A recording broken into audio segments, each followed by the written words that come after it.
What else do we need to know as voters as Election Day approaches and as getting the final results might be much more complicated than they have been in the past?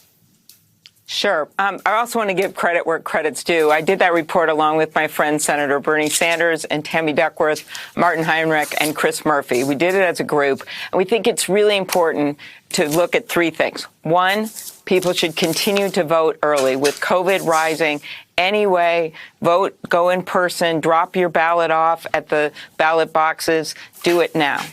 Secondly, as you just said, we're not going to know the result in every single state on that night. And the third thing, and that's okay, that's just fine. Some states we're going to know. But the third thing is to turn out the vote, but tune out the misinformation. Understand that voter intimidation is illegal. And some of this, I was so glad you brought up that Kavanaugh dissent.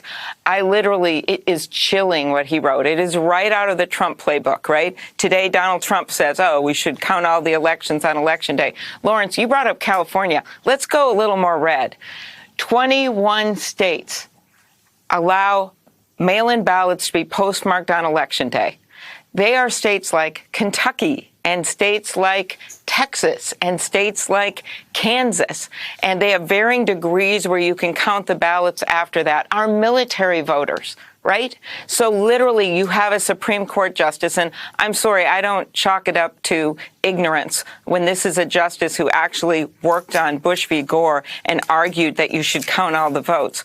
And so my view of this is let's put that aside. Let's thank those election officials that are out there every day. I was just out in Virginia. I was in New Hampshire working hard, getting the votes in.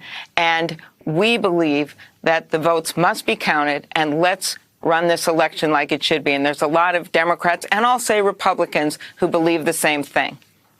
The U.S. Postal Service is issuing a warning saying we cannot guarantee the delivery of your ballot if you were to, by Election Day, if you were to mail it even now.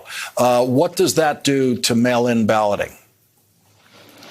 Well, of course, the rules vary in different states. As you noted, some states have a lot of time to count it. You might be in a better situation putting it in the mail in those states.